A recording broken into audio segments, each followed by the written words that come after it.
सभी question mix आते हैं, रीजनिंग आती है, मैथ आती है और जीके के पोर्शन आते हैं। तो इसमें सभी चीज़ें मिक्स होती हैं, कोई भी सेक्शन नहीं होता। पहले आपको जीएस में मिल सकती है और पहले आपको मैथ का सवाल मिल सकता है। तो चलिए चलते हैं। हमारा जो पहला सवाल है 2016 के पिछले साल का पेपर ही है। दादा साहब फाल्के पुरस्कार से सम्मानित होने वाले प्रथम व्यक्ति कौन से थे? आपके चार ऑप्शन मिलेंगे आपको, पृथ्वीराज कपूर, लता मंगेशकर, सत्यजीत राय और देविका रानी। तो देखिए, जो आपको कंप्यूटर स्क्रीन पर आपको मिलेंगे वो नीचे भी चार ऑप्शन आपको इस प्रकार से मिलेंगे, वहीं पर आपको माउस का कर्सर ले जाकर के टिक कर देना है, तो उसी प्रकार से आपके ऑप्शन सही हो जाएंगे। यहाँ पर मैं आपको ऊपर वाले ऑप्शनों से बताऊंगा ताकि आपको समझने में आसानी हो। तो हमारा इसका जो आंसर है पहले का ऑप्शन है वो सी नंबर है, अर्थात आप यहाँ पर अगर टिक करेंगे तब आपका जाकर चौथा ऑप्शन सही होगा, देविका रानी। अर्थात दादा साहब पुरस्कार जो फाल्के पुरस्कार जो सम्मानित किया गया था, पहली जो हमारे व्यक्ति थे वो देविका रानी थी। 1969 को इनको ये पुरस्कार मिला था और 1971 को जो पुरस्कार मिला था पृथ्वीराज कपूर को मिला था, मरणोपरांत में दिया गया था। और लता मंगेशकर को 1989 में मिला था और सत्यजीत राय को 1984 मिला गया था। ये क्रम है, आप लोग इसको याद रखिएगा। इसके बाद हमारा दूसरा क्वेश्चन है, भारतीय विज्ञान संस्थान कहाँ पर स्थित है? तो हमारा भारतीय विज्ञान संस्थान बेंगलोर में स्थित है। ये आपका दूसरा ऑप्शन सही हो जाएगा। इस प्रकार से देखिए, मैं ऊपर वाले आपको ऑप्शन बता रहा हूँ, नीचे वाले में अगर दो देखेंगे तो पहले ऑप्शन मिलेगा, तो यहाँ पर आपको एग्जाम में वहीं पर टिक करना है। तो अगला क्वेश्चन हमारा, मारियाना गर्त जो आपकी है, जो गर्त कहते हैं या ट्रेंच कह लीजिए, किस महासागर में स्थित है? ये सबसे ज़्यादा गहराई में स्थित होने वाली गर्त है। इसकी जो गहराई है 11,022 किलोमीटर की गहराई है। मीटर की समझिए तो 11 किलोमीटर समझ सकते हैं या 11,022 मीटर समझ सकते हैं। तो ये आपकी प्रशांत महासागर में है। और अगले क्वेश्चन की हम लोग बात करते हैं चौथे नंबर की, न्यूनतम छिद्र युक्त आपकी इसमें से कौन सी न्यूनतम छिद्र युक्त मिट्टी है? तो रेतीली मिट्टी है या गाद भरी मिट्टी या चिकनी मिट्टी है या फिर खारी मिट्टी है? तो इसका सही ऑप्शन है चिकनी मिट्टी। तो चिकनी मिट्टी जो आपकी है वो न्यूनतम छिद्र युक्त है आपकी। अब देखिए, यहाँ पर आपसे अब जानकारी के लिए आपसे बता दें, 5 से 7 नंबर के जो प्रश्न है इनको आपको अध्ययन करना है और इनको आपको हल करना है। तो यहाँ पर देख सकते हैं थोड़े बहुत मैथ के क्वेश्चन आ गए हैं। 70 व्यक्ति को की किसी पार्टी में 52 अंग्रेजी बोल सकते हैं तथा 26 जो आपके फ्रेंच बोल सकते हैं। तो आप लोग देख लीजिए, 70 व्यक्ति हैं और 52 अंग्रेजी बोलते हैं, 52 को आप जोड़ लीजिए और 26 को अगर आप जोड़ लेंगे तो आपका आ जाएगा 78। 78 लोग आपको किसी न किसी भाषाओं को बोलते हैं। अब यहाँ पर व्यक्ति हैं आपके 70, 78 लोग देखिए बोल रहे हैं, इसका मतलब 8 लोग जो वो हैं वो क्या कर रहे हैं, या तो दोनों भाषाएं बोल रहे हैं, अंग्रेजी भी बोल रहे हैं और फ्रेंच भी बोल रहे हैं। अब यहाँ पर देखिए कितने व्यक्ति अंग्रेजी और फ्रेंच दोनों बोल सकते हैं, तो वो कितने व्यक्ति हैं, 8 व्यक्ति हैं, वो अंग्रेजी और फ्रेंच दोनों बोल सकते हैं। क्योंकि व्यक्ति तो वहाँ पर 70 ही हैं और जो हमारे बोलने वालों की संख्या हो गई वो 78 कैसे हो गई है? तो इसका मतलब 8 लोग 2 भाषाएं बोल रहे हैं। इसके बाद छठवां क्वेश्चन है, कितने व्यक्ति सिर्फ अंग्रेजी बोल सकते हैं? अब देखिए, अंग्रेजी बोलने वालों की संख्या यहाँ पर दी गई है 52 दी गई है और 52 में 8 लोग जो हैं वो अंग्रेजी बोलते हैं और फ्रेंच ही बोलते हैं। तो 52 से 8 घटा देंगे, जो हमारा सही ऑप्शन प्राप्त हो जाएगा लगभग आपको 44, मतलब पहला ये आपका छठवें का पहला ऑप्शन सही हो जाएगा। 44 लोग सिर्फ और सिर्फ अंग्रेजी बोलते हैं, वो फ्रेंच नहीं बोलते हैं। इसके बाद अगला हमारा क्वेश्चन है, यहाँ पर आप देख सकते हैं कितने व्यक्ति सिर्फ और सिर्फ फ्रेंच बोलते हैं? तो फ्रेंच बोलने वालों की संख्या थी 26 और अंग्रेजी और फ्रेंच बोलने वालों की संख्या थी 8। तो 26 में से अगर आप लोग 8 घटा देंगे तो हमारा 18 प्राप्त होगा, वो सिर्फ हमारे क्या बोलेंगे, फ्रेंच बोलेंगे। तो 18 ऑप्शन सही हो जाएगा इसका। अगले क्वेश्चन की बात करते हैं, 8वां नंबर है, प्रतीकों के सही सेट का चयन करना है। तो आप लोग यहाँ पर देख लीजिए, ये 7 7 7 लिखा गया है, इसको आपको 14 किस प्रकार से आएगा? तो आपको इसको नंबर वाइज लगा करके आप लोग चेक करना है। ये लास्ट ऑप्शन अगर आप लगा देंगे 7 + 7 फिर मल्टीप्लाई 7 और यहाँ पर भागे 7, तो इसका मान देखिए आपका हो जाएगा। और भाग सबसे पहले हमारा भाग हल होगा तो 1 हो जाएगा और 7 में 1 का मल्टीप्लाई करेंगे तो 7 हो जाएगा और 7 7 जुड़ करके 14 इसका सही सेट प्राप्त हो जाएगा। इस हिसाब से हमारा ये चौथा ऑप्शन सही हो जाएगा। अगले क्वेश्चन की बात करते हैं, अपने 9वें क्वेश्चन की बात करते हैं और बताते हैं 9वें क्वेश्चन में क्या कहा गया है। देखिए, 9वां क्वेश्चन है, निम्नलिखित समीकरण को सही बनाने के लिए किन्हीं 2 चिन्हों को आपस में बदल दिया गया है, उन चिन्हों को आपको बताना है। यहाँ पर देखिए 3 + 2 × 6 - 4 भागे 5 लिखा गया है, इसका आंसर आपको 10 आ रहा है। ये आपका क्वेश्चन नंबर 9 है और 9 नंबर में ये चौथा अगर आप देखेंगे प्लस और माइनस के निशानों को आपस में बदल दीजिएगा, आंसर आपको 10 प्राप्त हो जाएगा। अगले क्वेश्चन की बात करते हैं, चाणक्य का एक अन्य नाम क्या था? देखिए, चाणक्य के 3 नाम थे। चाणक्य तो पहला नाम चाणक्य था, दूसरा नाम उसका विष्णुगुप्त था और तीसरा नाम आपका कौटिल्य था। तो ऑप्शन हमारा विष्णुगुप्त सही होगा। आप लोग बताइएगा, मैं 1 से लेकर आपको 100 तक क्वेश्चन हल करा रहा हूँ, आप लोग बताइएगा कितने क्वेश्चन आप सॉल्व कर सकते हैं। 2016 के अगर करंट अफेयर छोड़ दी जाए, क्योंकि 2016 करंट अफेयर इसमें आएगी और आपको 2018 की करंट अफेयर एनटीपीसी के एग्जाम पे मिलेगी, तो आप लोग उनको छोड़ दीजिएगा, बाकी आप लोग बताइएगा आप लोग कितने हल कर सकते हैं। अगला क्वेश्चन है, थॉमस कप किस खेल से जुड़ा हुआ है? तो जो 11 नंबर का सही ऑप्शन है वो है बैडमिंटन। जो आपका थॉमस कप है और उबेर कप, ये दोनों कप जो है हमारे बैडमिंटन से संबंधित हैं। थॉमस और उबेर कप में एक महिला का होता है और एक पुरुष का होता है, ये दोनों कप जो हमारे हैं वो बैडमिंटन से संबंधित हैं।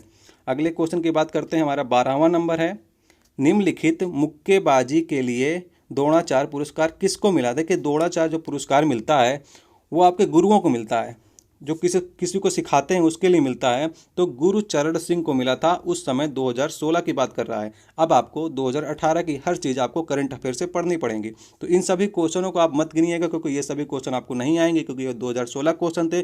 जिन लोगों ने एग्जाम दिया होगा उन्हीं लोगों को ये क्वेश्चन आएंगे। आप देख रहे हैं वनडे एग्जाम क्लासेस। और इसके बाद बात करते हैं हम लोग 13वें नंबर की। इसमें आपसे पूछा गया है, 2 धनात्मक पूर्णांकों का गुणनफल 375 है। इसके बाद आपसे कहा गया है, जब एक संख्या को दूसरी संख्या से विभाजित किया जाता है तो 5/3 बचता है। सबसे छोटी संख्या को आपको पता लगाना है। देखिए, इसमें आपने डिवाइड कर रहे हैं तो 5/3 बट रहा है, मतलब दोनों संख्याओं का अगर अनुपात देखेंगे तो 5:3 है, दो संख्याओं का अनुपात। उसमें से आपको पूछा गया है कि सबसे बड़ी संख्या अगर बात करेंगे तो 5x होगी और सबसे छोटी संख्या जो होगी वो 3x होगी। x मान लीजिए और 3x मल्टीप्लाई 5x बराबर 375, ये आप लोग कर लीजिए। यहाँ से x का मान निकाल लीजिएगा, x का मान निकल कर आएगा 5, x का मान 5 निकल जाएगा, छोटी संख्या निकल के आएगी 15। तो ये आपका ए ऑप्शन सही हो जाएगा। इसके बाद बात करते हैं आपका, ये यहाँ पर 13 क्वेश्चन के बाद 14 क्वेश्चन की बात करते हैं, लाइट पेन क्या है? तो लाइट पेन हमारा एक इनपुट डिवाइस होता है जिससे हम लिखने का कार्य करते हैं, जिसे डिजिटल पेन भी कहते हैं। इसके बाद 15 नंबर है, ऑस्ट्रेलिया का सबसे अधिक घनी आबादी वाला शहर कौन सा है?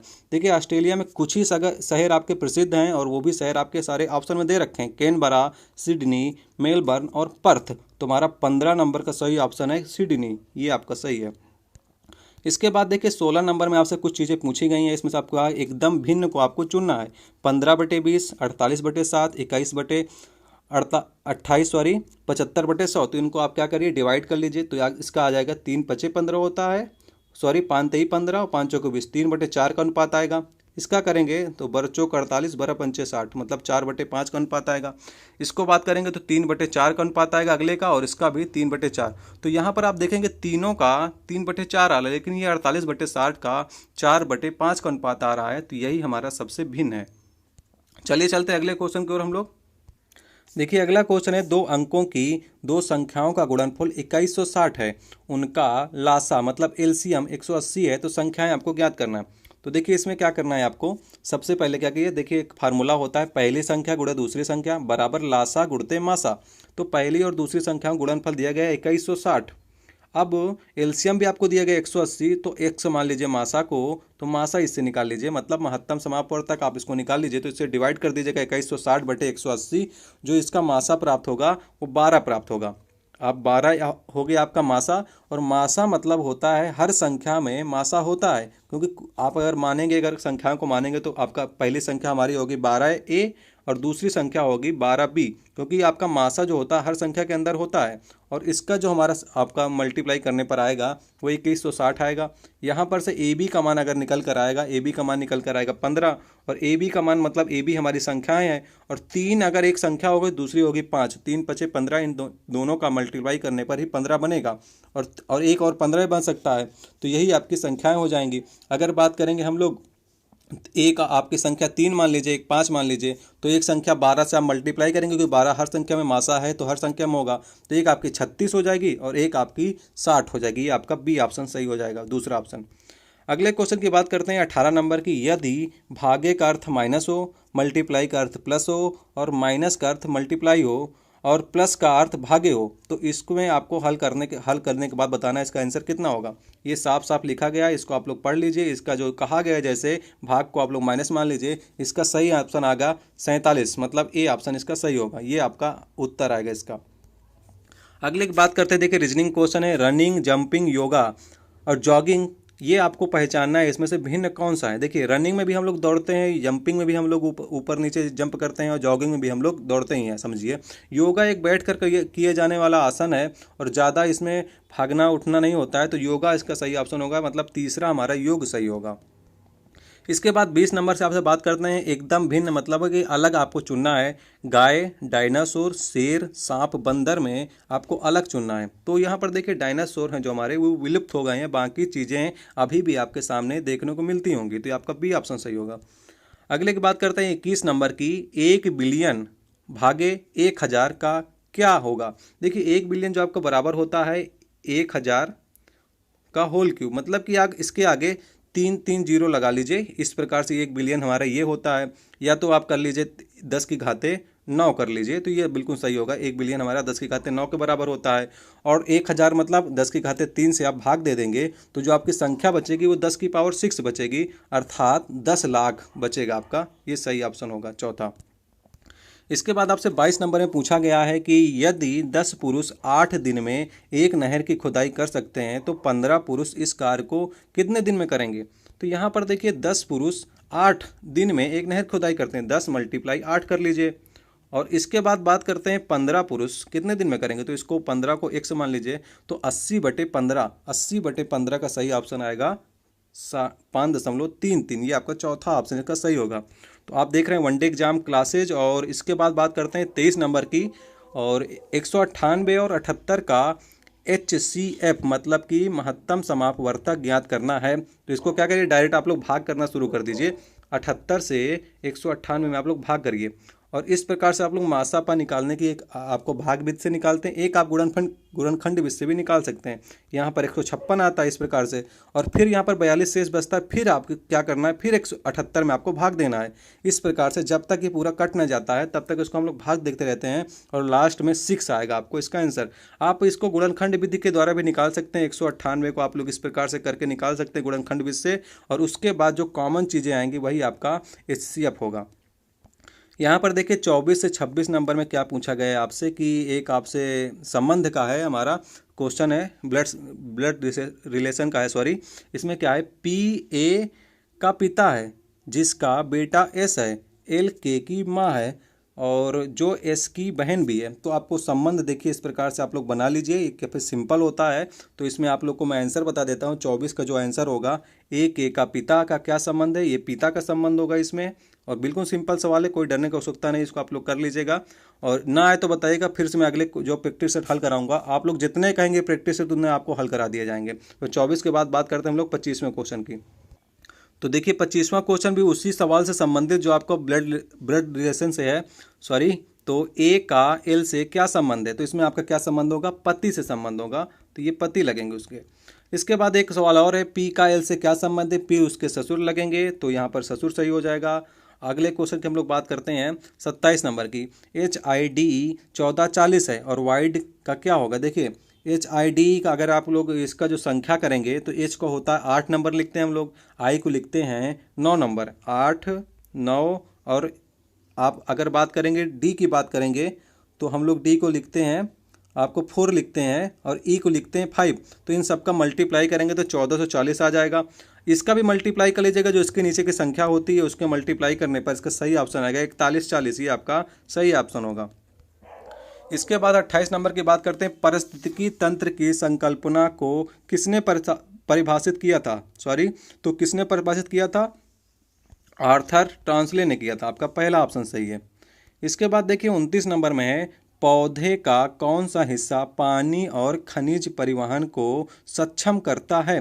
देखिए जो हमारा पेड़ पौधे होते हैं वो एक हिस्सा आपका एक चीज़ होती है जो पानी और खनिज लवण को ऊपर तक ले जाती है, और जब खाना बनकर तैयार हो जाता है तो एक पौधे का एक भाग होता है, वो क्या करता है, खाने को पूरे आपको पहुंचाता है पेड़ में। तो देखिए पानी जो ले जाता है, पानी और खनिज ले जाता है, वो जाइलम ले जाता है ऊपर की ओर, और जो खाना पत्तियां बनाती हैं उसको फ्लोरम क्या करता है, नीचे की ओर, मतलब सभी जगह पर लेकर के पोषित करता है ताकि पेड़ बढ़ सके। तो आप लोग याद रखिएगा, पानी को मतलब जल को जाइलम ले जाएगा, और फ्लोरम जो है हमारे खाना का जो हिस्सा होगा उसको लेकर के पूरे पेड़ में पहुंचाता है।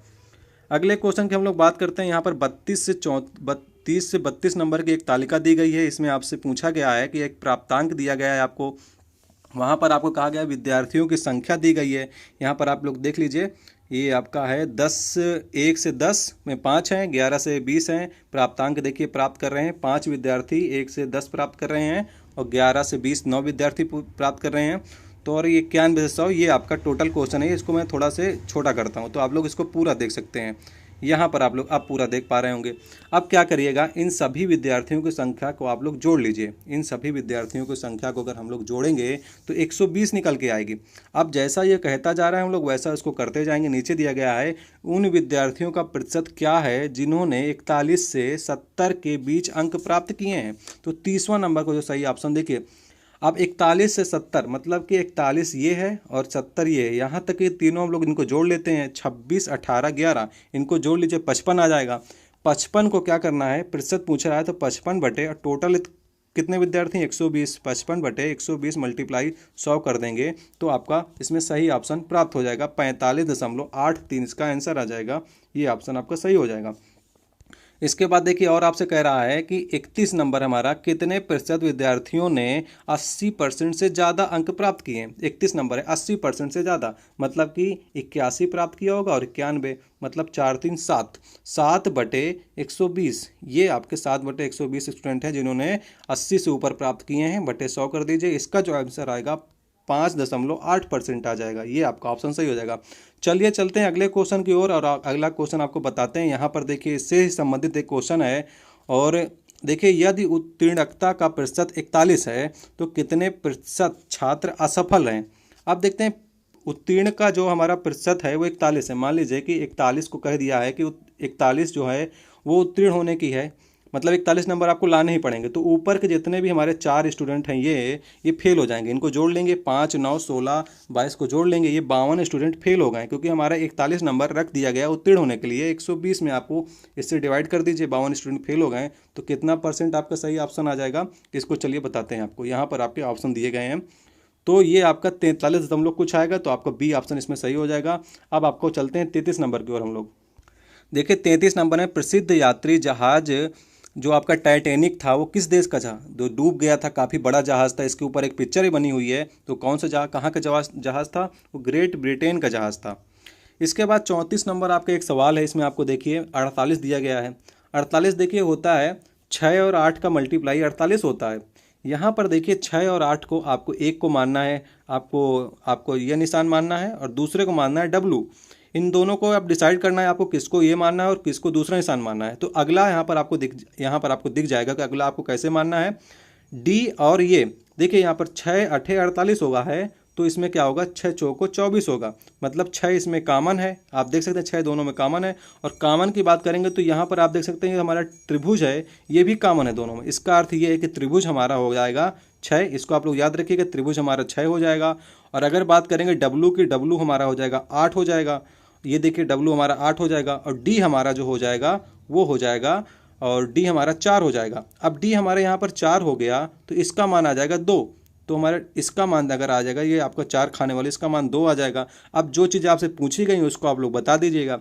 अब देखिए यहाँ पर ये चौकोर खाने वाली और त्रिभुज का पता लगाना है। तो चौकोर खाने वाली आपका 2 है और त्रिभुज का मान आपको यहाँ पर आपको देखकर बताना है। त्रिभुज का मान 6 हमने निकाल चुके हैं, तो 6 दूनी 12 इसका सही ऑप्शन हो जाएगा, मतलब दूसरा ऑप्शन सही हो जाएगा। इसके बाद 35 नंबर की बात करते हैं। समलंब चतुर्भुज एक चतुर्भुज है जिसमें, देखिए समलंब चतुर्भुज जो होता है उसकी एक साइड की भुजाएं समांतर होती हैं। इस प्रकार से लगभग इसकी आकृति बनती है, इस प्रकार से बनती है आकृति।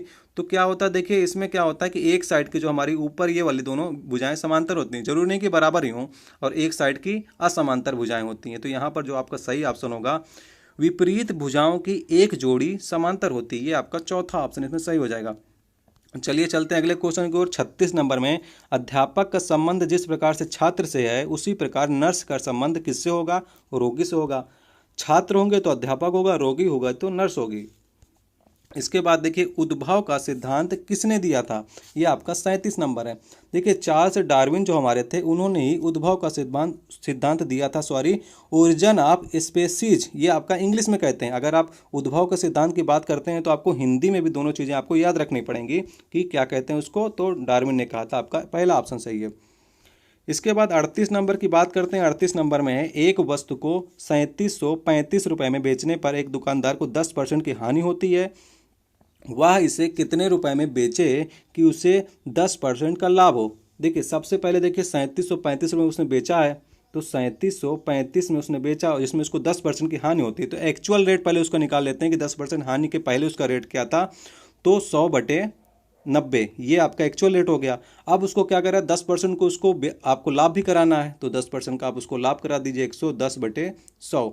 तो आप इसको 100 काट लीजिएगा और इसका मल्टीप्लाई करके जो सही ऑप्शन आ रहा है वो मैं आपका बता देता हूँ। 38 नंबर का सही ऑप्शन बी है, मतलब बी ऑप्शन का अर्थ है कि दूसरा सही है आपका, ये नंबर 45 और 65 सही है। इसके बाद बात करते हैं 39 नंबर की, कौन सा खेल ओलंपिक से हटा दिया गया है। तो बेसबॉल जो है आपका वो ओलंपिक से हटा दिया गया था। इसके बाद 40 नंबर की बात करते हैं, विषुव संदर्भित करता है, विषुव जिसे हम विषुवत कहते हैं, आप लोग विषुव इसमें लिखा गया है। तो विषुव क्या है, एक समान आकार है। अगला ऑप्शन की बात करते हैं हम लोग। अगला ऑप्शन देखिए हमारा यहाँ पर है, चलिए देखते हैं कौन सा है। दिन और रात एक समान अवधि के होते हैं, ये होता है विषुव का अर्थ। या गर्मी और सर्दी एक समान अवधि के होते हैं, या इसका अर्थ ये होता है। मौसम एक समान अवधि के होते हैं, ये देखिए विषुव मतलब विषुवत रेखा होती है और विषुवत रेखा पर सूर्य का प्रकाश लंबवत पड़ता है, तो वहाँ पर दिन और रात एक समान होते हैं। ये आपकी तिथियाँ 21 मार्च और 23 सितंबर को संपूर्ण रूप से क्या होता है, सूर्य का प्रकाश लंबवत पड़ता है, तो इस दिन क्या होता है, पृथ्वी पर दिन रात बराबर होते हैं। अगला क्वेश्चन 41 नंबर, एक दुकानदार 20% और 10% की दो अनुक्रमिक छूट देता है और अपने उत्पाद के लिए 108 रुपये पाता है, तो इसका वास्तविक मूल्य आपसे ज्ञात करना है। अब देखिए 108 रुपये वो पाता है, दो क्रमिक छूट दे रहा है, तो कितना की वस्तु पहले थी जो 108 रुपये की हो गई है, तो 108 यहाँ पर लिख लीजिए। इसके बाद जो छूटें दी गई हैं उस छूटों को फिर से उसको घटा दीजिए, 100/80 कर दीजिए। पहली छूट हमारी 20% की थी, दूसरी छूट हमारी 10% की थी, तो 100/90 कर दीजिए। इस प्रकार से इसकी वास्तविक रेट जो हमारे निकल के आएगा वो 150 निकल के आएगा। 150 में आपको 20% की छूट देंगे, फिर एक बार 10% की छूट देंगे, तो 108 रुपये निकल के चला आएगा इसका आंसर। अगले क्वेश्चन की बात करते हैं, सुभाष चंद्र बोस के पिताजी का क्या नाम था। तो सुभाष चंद्र बोस के पिताजी का नाम था जानकी नाथ बोस, ये आपका 42 नंबर का बी ऑप्शन सही है।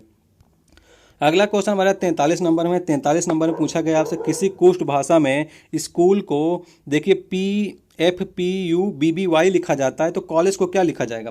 देखिए एस को P लिखा जाता है, एस को F लिखा जाता है और सी को यहाँ पर देखिए P लिखा जाता है, तो सी को हम लोग P लिख देंगे। और आपको बीच का अक्षर पूछे तो सी को लिख दीजिएगा P और ओ को लिख दीजिएगा B। देखिए यहाँ पर ओ को B लिखा गया है, ओ को लिख दीजिएगा B और एल को लिख दीजिएगा आप लोग Y।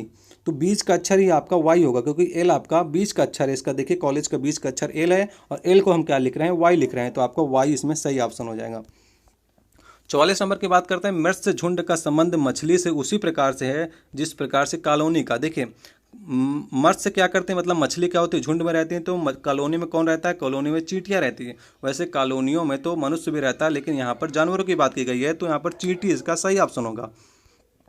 अगला हमारा 45 नंबर में, इसमें से कौन सा एक भारतीय गणितज्ञ थे। तो भास्कर जी हमारे आपके गणितज्ञ थे। ये किसके कालीन थे, गुप्तकालीन गणितज्ञ थे। चलिए अगले नंबर की बात करते हैं 46 नंबर की। इसमें आपसे पूछा गया, यदि कोई व्यक्ति किसी पंक्ति में दोनों ओर से 14वें स्थान पर है तो पंक्ति के कुल कितने लोग हैं। देखिए इधर से भी वो 14वें स्थान पर है और इधर से भी 14वें स्थान पर, मतलब कि दोनों तरफ से 14 लोग बैठे हुए हैं और एक तरफ से दोनों तरफ से इसको एक गिन लिया जाता है, मतलब कि 14 दूनी 28 अगर मानेंगे और दोनों तरफ से इसको एक गिन लिया जाता है तो एक घटा दीजिए, तो ये 27 इसका सही ऑप्शन हो जाएगा। इसके बाद देखिए 47 नंबर में, एक बुक शेल्फ के किसी हिस्से में 30 पुस्तकें विज्ञान, सामान्य ज्ञान, गणित, अंग्रेजी साहित्य और हिंदी उपन्यास से संबंधित हैं। प्रत्येक विज्ञान पुस्तक एक अंग्रेजी साहित्य पुस्तक के आगे रखी गई है। प्रत्येक सामान्य ज्ञान पुस्तक के आगे एक हिंदी उपन्यास है तथा कोई भी सामान्य ज्ञान पुस्तक विज्ञान पुस्तक के आगे नहीं है। अंग्रेजी और हिंदी की पुस्तकें कभी भी एक, चलिए आगे पढ़ते हैं, इसमें क्या लिखा गया है। तो यहाँ पर है, दूसरे के बगल में नहीं रखी जाती हैं। यदि बाईं तरफ से विज्ञान की पुस्तक और दाईं ओर से पुस्तकों के संभावित क्रम क्या होगा। इसको देखिए आप लोग सेट कीजिएगा, ऊपर नीचे करके जैसे बोल रहा है उसको आप लोग रखिएगा। इसका सही ऑप्शन है पहला, तो संभावित क्रम जो होगा विज्ञान, अंग्रेजी साहित्य, सामान्य ज्ञान और हिंदी, ये आपका इसका क्रम होगा। अगला क्वेश्चन है, किस अभ्यारण्य को पूर्व में भरतपुर पक्षी अभ्यारण्य के रूप में जाना जाता था? तो भरतपुर पक्षी अभ्यारण्य क्या कौन सा था? केवलादेव। केवलादेव को भरतपुर पक्षी अभ्यारण्य कहा जाता है, या फिर इसको कहा जाता है घाना पक्षी विहार। ये तीनों नाम इसी के हैं। 49 नंबर की बात करते हैं। 2015 का सर्वश्रेष्ठ एनिमेटेड फीचर के लिए ऑस्कर पुरस्कार किसको दिया गया था? तो बिग हीरो के लिए दिया गया था। अब आप लोग 2018 का याद करिएगा, 2019 का भी पूछा जा सकता है। जैसे एग्जाम का डेट घोषित होगी, आप लोग उसी प्रकार से इसको याद कर रखिएगा। 50 नंबर है, 20 निरीक्षणों का अंक गणितीय माध्य 15.5 है। बाद में यह पाया गया कि निरीक्षण गलती से 24 की बजाय 42 पढ़ लिया गया, तो सही माध्य ज्ञात करना है। देखिए, हम लोग 24 को जो पढ़ लिए 42 पढ़ लिए हैं, अर्थात 24 की जो माध्य निकालना चाहिए 24 को 42 को निकाले हैं, तो मतलब 15.5 से वो कम होगा। अब कितना कम होगा, इसको घटा लेंगे हम लोग, तो कितना 18 ज़्यादा हम लोगों ने कर दिया है, 18 ज़्यादा कर दिया। 20 निरीक्षण में 20 को बटे कर दीजिएगा, तो 9/10 अर्थात 0.9 इसमें से घटा दीजिए। 15.5 से 0.9 आप लोग घटा देंगे तो 14.6 इसका सही ऑप्शन प्राप्त हो जाएगा।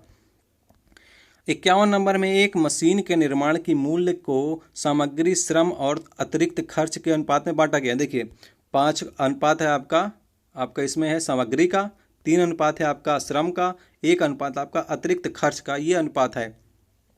इसमें से आपसे किया गया यदि आवंटित किया गया अतिरिक्त खर्च मतलब एक जो अनुपात है वो 1,49,500 रुपये है, तो मशीनरी का पूरा मूल्य आपसे बताना है। देखिए, एक का मान आपको दिया गया और मशीनरी का पूरा मूल्य जो होगा 5, 3, 1 को सबको जोड़ लीजिए, 5, 3, 8, 1, 9, 1 बराबर 1,49,500 है। तो आपका 9 से इसको मल्टीप्लाई कर दीजिए। 9 से अगर हम मल्टीप्लाई करेंगे तो ये आपका बी ऑप्शन इसका प्राप्त हो जाएगा। 13,45,500 रुपये इसका सही ऑप्शन होगा। अगला है, ऑक्टोपस का खून का रंग क्या होता है? देखिए, ऑक्टोपस के जो खून का रंग होता है वो होता है नीला होता है। ये एक मोलस्का संघ का प्राणी है और इसी के खून का रंग नीला होता है। अगला हमारा 53 नंबर में, यहाँ से आपसे पूछा गया कि एक गणित का सवाल है। 53 नंबर में देखिए, 3 से मल्टीप्लाई किया गया √121 है। और 38 नंबर की अगर बात करते हैं, 53 नंबर, सॉरी 38 नहीं है 53 नंबर है। इसमें क्या गया है, इसको आप लोग अंडर रूट जो आपका दिया गया है 3 मल्टीप्लाई 121 अंडर रूट होगा तो 11 आ जाएगा। फिर इसके बाद 361 जो आपका 19 आ जाएगा। और इसके बाद अगर बात करेंगे हम लोग तो ये 23 का हो जाएगा। और फिर 2 का मल्टीप्लाई ये 6 का है।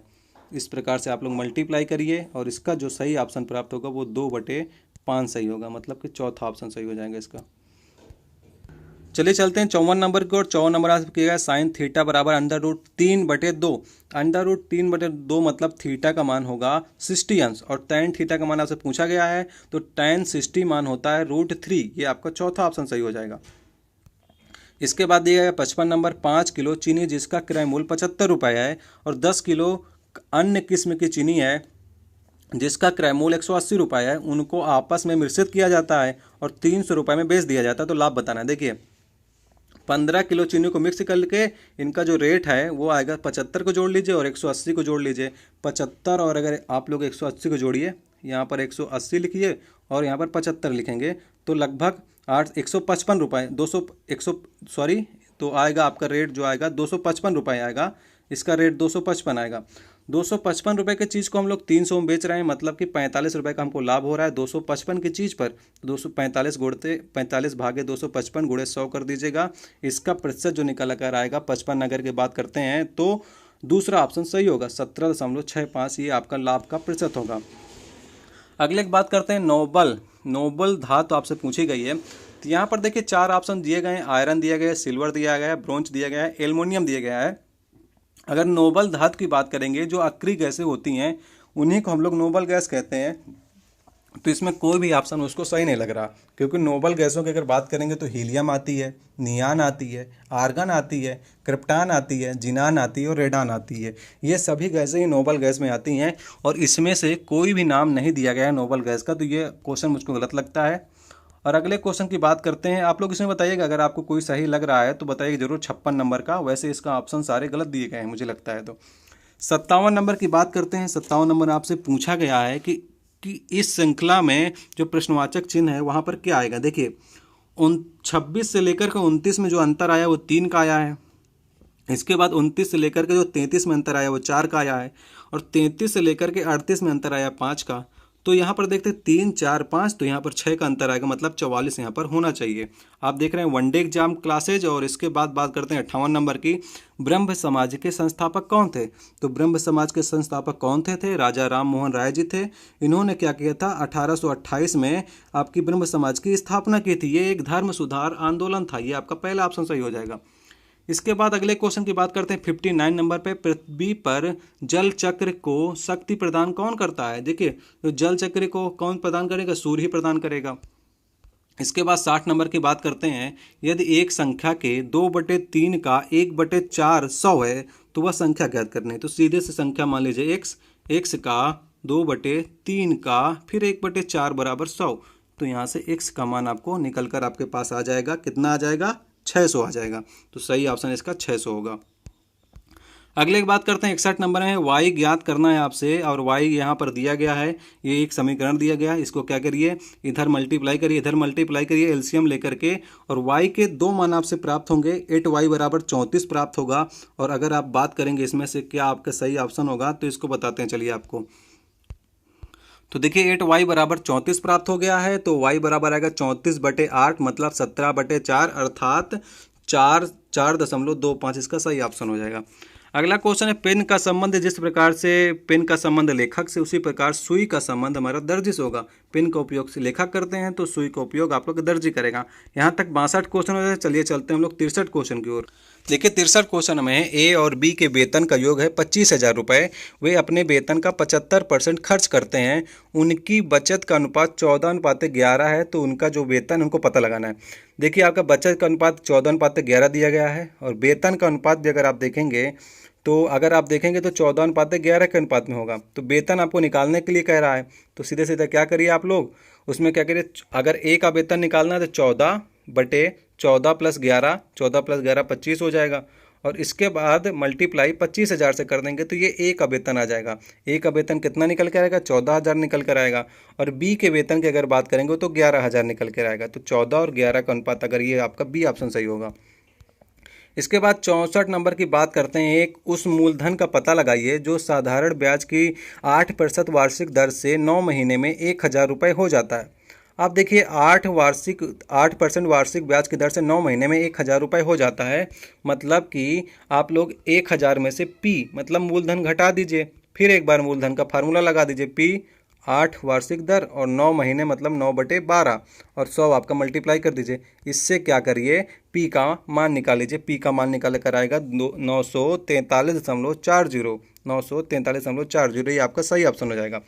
इसके बाद 65 नंबर की बात करें, सूर्य की ऊर्जा किस माध्यम से उत्पन्न होती है? तो सूर्य की जो ऊर्जा है वो देखिए, यहाँ पर अगर नाभिकीय संलयन दिया तो तब आपका सही होता है। ये परमाणु संलयन जो दिया है वो गलत है। सौर ऊर्जा, ये आपका सही ऑप्शन हो जाएगा, बी ऑप्शन। आपसे 66 नंबर पूछा गया, 5 लीटर चीनी के मिश्रण में 6% चीनी है, उसमें से 1 लीटर पानी भाप बन जाता है, तो शेष मिश्रण का चीनी का प्रतिशत बताना है। देखिए 5 × 6 का लिए इस प्रकार सवालों कैसे करते हैं। 5 × 6 जितना दिया गया है, अब कह रहा है 1 लीटर पानी खत्म हो गया, मतलब भाप बन गया, तो 4 बचा। अब आपसे पूछ रहा है कि शेष में चीनी का प्रतिशत, पहले था 6, अब मान लीजिए x है, तो 6×5 = 30/4 मतलब 15/2 मतलब 7.5। इसका सही ऑप्शन 7.5 होगा। ये ऑप्शन सही है। अगले नंबर की बात करते हैं 67 नंबर की। यदि फरवरी 2012 का अंतिम दिन बुधवार था तो फरवरी 2011 का अंतिम दिन क्या होगा? देखिए 1 साल बढ़ने पर क्या होता है, 1 दिन की वृद्धि होती है, लेकिन आपको चेक करना है क्या वो लीप ईयर था। अगर लीप ईयर होगा तो 2 की वृद्धि होगी। देखिए 2012 जो हमारा वो लीप ईयर है, अर्थात बुधवार है। इसके पिछले वाला जो हमारा होगा वो मंगलवार होगा। अगर लीप ईयर ये है तो 2 दिन की वृद्धि हुई होगी, मतलब बुधवार है, पहले सोमवार रहा होगा, 2 दिन की वृद्धि होगी तो बुधवार, ये 2012 में हो गया होगा। पिछले साल का आपसे पूछा गया है।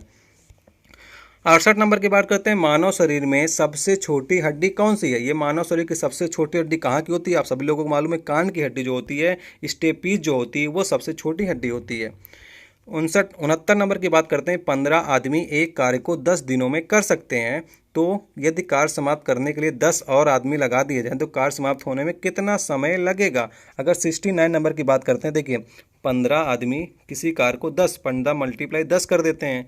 अब क्या कह रहा है कि 10 आदमी और लगा दे, मतलब 25 आदमी लगा दे रहे हैं, तो ये कार्य आपको कितने दिन में समाप्त हो जाएगा? तो 150/25 मतलब 6 दिनों में आपका ये कार्य समाप्त हो जाएगा। इसका जो सही ऑप्शन होगा वो चौथा सही हो जाएगा।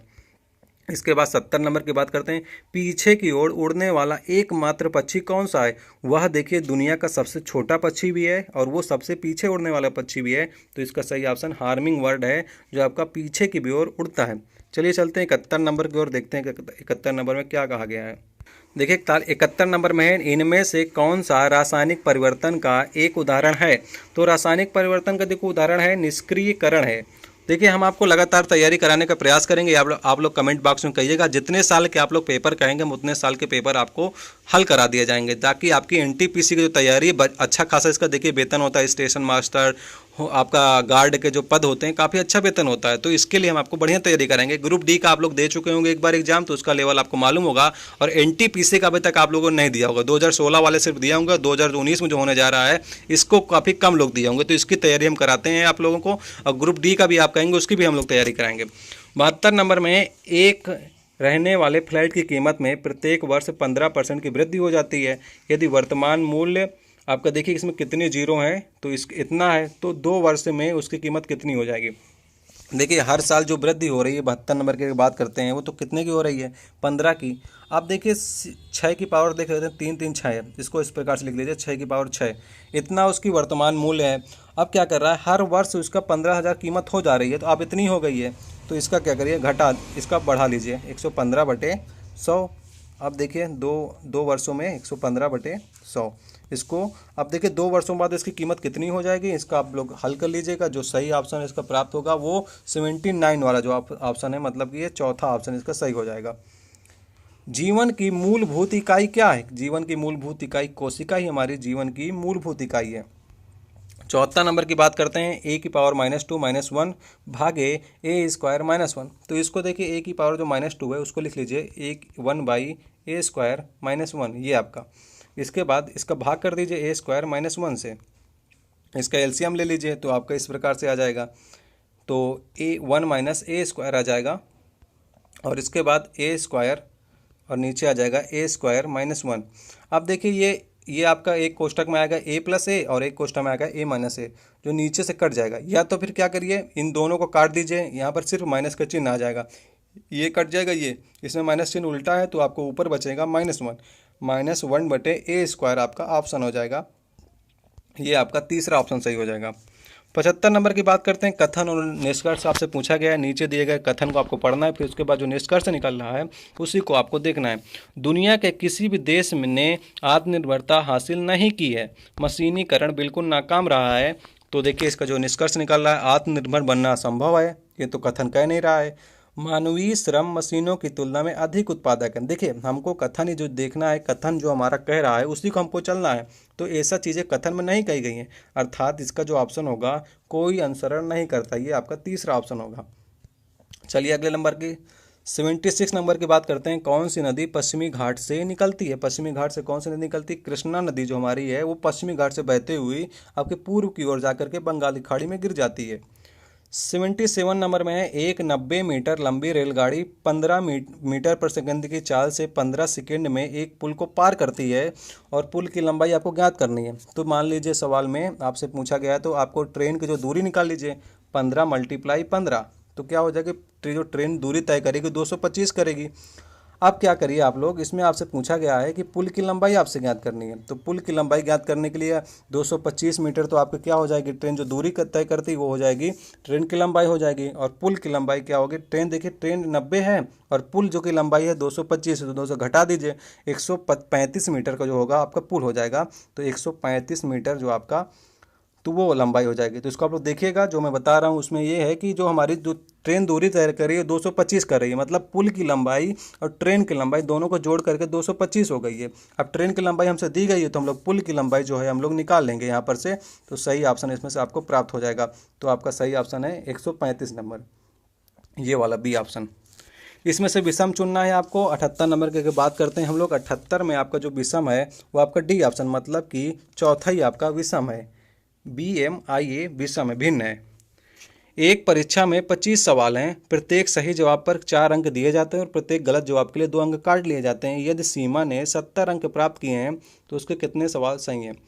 तो इसको देखिए करने के लिए क्या है, सवालों की संख्या को आप लोग मान लीजिए x, सवालों की संख्या को हम लोग मान लिए x, और इसके बाद क्या कह रहा है, गलत सवाल जो किएंगे उसका नंबर कट जाएगा, मतलब कि 25 सवाल थे तो इसमें गलत सवाल अगर एक से कट जाएंगे।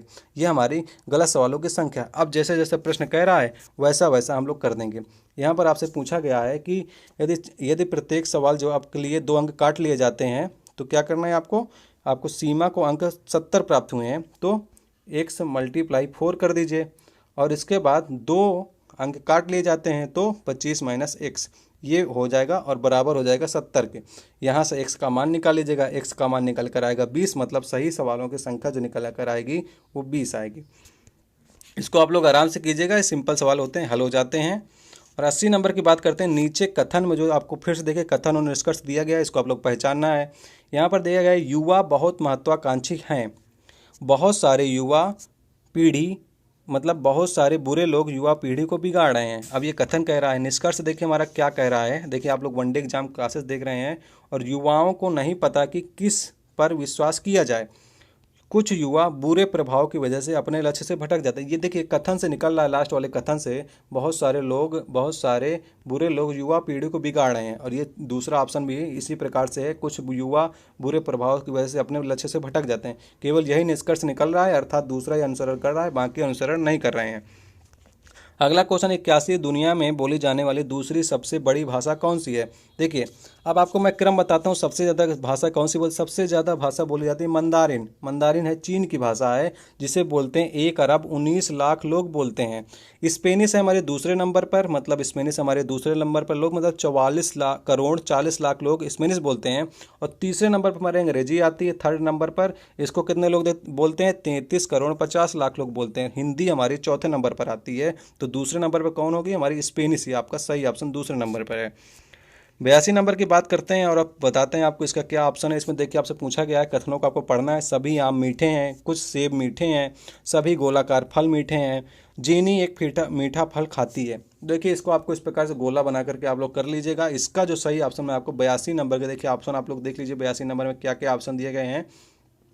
एक अनुमान दिया गया है जेनी एक सेब खा रही है, ये आपका ऑप्शन है। दूसरा ऑप्शन जेनी को नींबू पसंद नहीं है, जेनू को नींबू पसंद नहीं है, ये है दूसरा ऑप्शन। और तीसरा ऑप्शन ये है आपका जेनी एक नारंगी खा रही है, ये आपका तीसरा ऑप्शन है।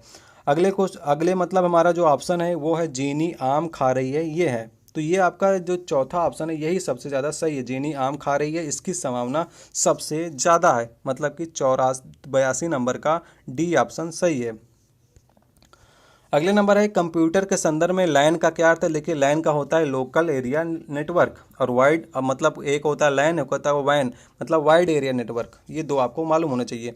यहाँ पर 84 नंबर में है, इसको भाग देना है आपको। भाग देना पर क्या होगा, 2 अंक के दशमलव जो हट जाएगा, और सिर्फ 2 अंकों में दशमलव हटने के लिए यहाँ पर आप देख सकते हैं पहला ऑप्शन हमारा सही हो जाएगा।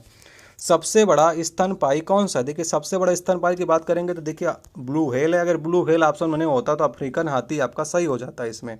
86 नंबर में कौन सा शहर वास्तुकला की दृष्टि से नियोजित किया गया। वास्तुकला मतलब बहुत ही अच्छे ढंग से बनाया गया वास्तुकला की दृष्टि से, वो चंडीगढ़ है। इसका चौथा ऑप्शन सही हो जाएगा।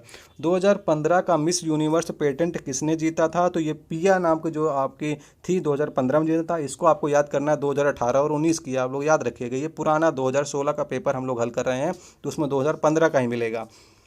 रासायनिक संकेतों की प्रणाली का प्रतिपादन किसने किया था, जिसका हम आज ही प्रयोग करते हैं। तो बर्जीलियस का हम लोग प्रयोग करते हैं। जो आपका Na दिया गया है, आपका जो दिया गया है सोडियम को हम Na कहते हैं, ये सभी चीज़ों का निशान जो है वो बर्जीलियस ने दिया था। रियाल किस देश की मुद्रा है। रियाल है आपकी ब्राज़ील की मुद्रा है।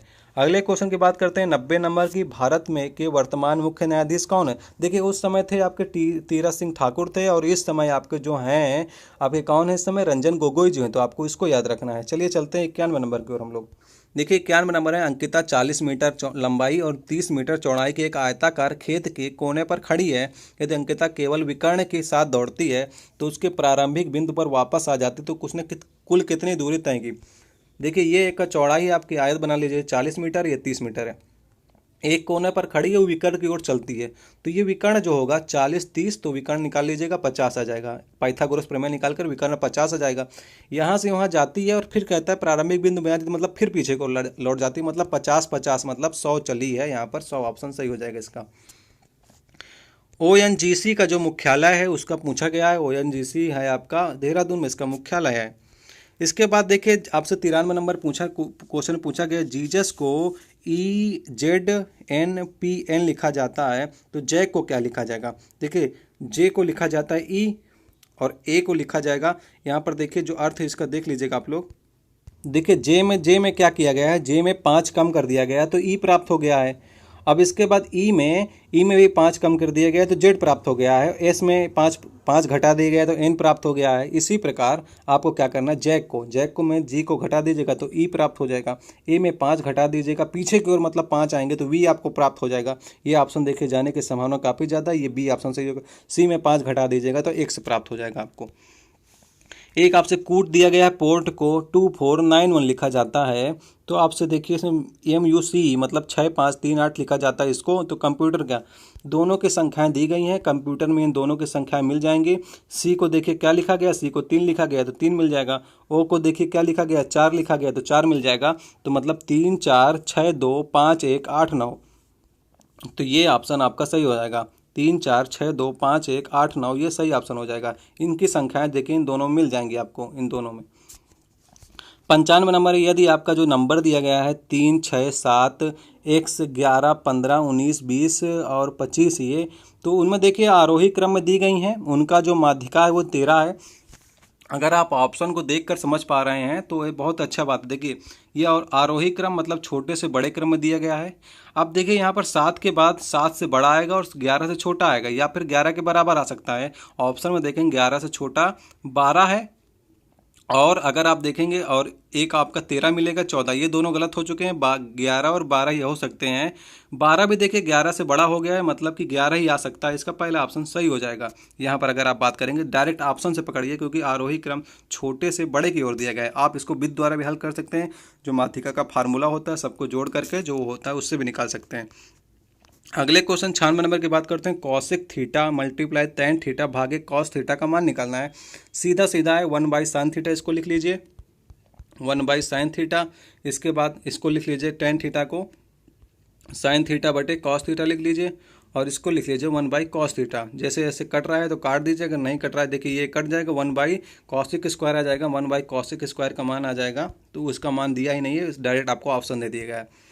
97 नंबर के बाद रॉबर्ट गॉलब्रेथ को बेहतर तरीके से किस नाम से जाना जाता है? तो देखिए जेको रोलिंग जो आपके थे, जो आपके हैरी पॉटर नामक की जो श्रृंखला थी, आपने मूवी देखी होगी, 8-9 श्रृंखला की मूवी बनी है, उसके रचनाकार जेके रोलिंग भी थे। तो वो थे, उनका जो वास्तविक नाम था रॉबर्ट गॉलब्रेथ था। जेम्स द्वारा गणित विज्ञान और हिंदी में प्राप्त किए गए अंकों का औसत 89 है। यदि उनके भाषा के अंक भी जोड़ दिए जाएं तो उसमें औसत अंक घट करके 88.25 होते हैं। मतलब कि भाषा के अंक उसके 89 से कम होंगे तभी तो औसत घट जा रहा है। अब देखिए 0.7 मतलब 0.75 जो है हमारा वो घट गया है। कितने में घट गया है आपका देखेंगे तो हमारा अगर 0.75 घट गया है, और पहले कितने सब्जेक्ट थे, 1 2 3, अब एक भाषा का हो गया मतलब 4, तो 4 से घटा मतलब मल्टीप्लाई कर दीजिए, मतलब कि 3 का अंतर आ गया है, मतलब 3 अंक उसके कम रहे होंगे, मतलब उसके 86 अंक भाषा में रहे होंगे, तभी 86 अंक अगर आपको जोड़ दिए गए होंगे औसत में तो उसका औसत घट गया होगा। चलिए चलते हैं 99 नंबर की ओर। देखिए 99 नंबर में यदि एक समबाहु त्रिभुज का क्षेत्रफल 24√3 है तो इसका परिमाप आपसे ज्ञात करना। देखिए समबाहु त्रिभुज का क्षेत्रफल क्या होता है, √3/4 भुजा स्क्वायर मतलब ए स्क्वायर बराबर आपसे दिया गया है 24√3। तो इससे क्या करिए आप लोग ए निकाल लीजिए, ए √3 कट जाएगा, ये आपका 24 × 6 हो जाएगा, तो ए स्क्वायर बराबर 96 आ जाएगा, अर्थात ए बराबर 4√6 आ जाएगा। सॉरी, इसमें ए आपका 4√6 आ जाएगा। फिर क्या करना, त्रिभुज का परिमाप मतलब 3 गुणित भुजा मतलब 12√6 इसका सही ऑप्शन हो जाएगा। अगला क्वेश्चन है 100वां नंबर। एक आदमी 4 किलोमीटर पर घंटा से 3 घंटे चलता है, समान दूरी पर वह वापस आता है 16 किलोमीटर पर घंटा की दौड़ करके। दौड़ने में उसको द्वारा लिए गए समय आपसे बताना है। इसमें क्या करना है, कुल दूरी देखिए आपका निकाल लीजिए, कुल दूरी कितनी होगी, 4 बराबर दूरी बटे समय से 12 किलोमीटर हो जाएगी कुल दूरी। इसके बाद क्या करें, लौटने में लगा कुल समय कितना हो जाएगा, 12/16 घंटा लौटने में कुल समय आपका लगेगा। ये भी आपका निकाल लीजिए, तो 3/4 घंटा आपका लौटने में समय आ जाएगा। 3/4 घंटा को आपको बदल लीजिएगा तो 45 मिनट आपका सही ऑप्शन इसमें आ जाएगा।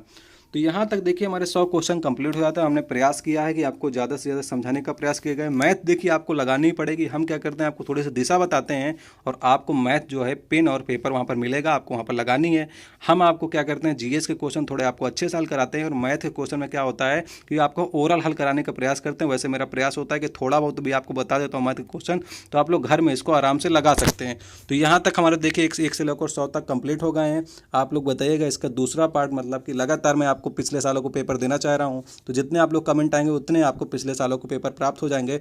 और अभी से आप लोग तैयारी चालू कर दीजिए ताकि एग्जाम जब तक आए आपकी तैयारी काफ़ी अच्छी हो जाए। आप लोग क्या करते हैं, जब एडमिट कार्ड आ जाता है या एग्जाम की डेट लग जाती है फिर तैयारी करना चालू करते हैं, उस समय काफ़ी देर हो जाती है और फिर आपके अच्छे नंबर नहीं आ पाते हैं। मेरिट काफ़ी अच्छी जाती है क्योंकि नॉर्मलाइजेशन सिस्टम के तहत आपके 80 से 90 नंबर आ जाते हैं आराम से, तभी आपका सिलेक्शन हो जाएगा। पिछले बार क्या हुआ था, 18,000 से पोस्टें आई थी, अब की बार क्या है 35,000, मतलब दुगनी पोस्टें आई हैं और आपके चांसेस काफ़ी ज़्यादा हैं। तो लगे रहिए, बने रहिए और वीडियो को लाइक करिए, कमेंट करिए, शेयर करिए। धन्यवाद।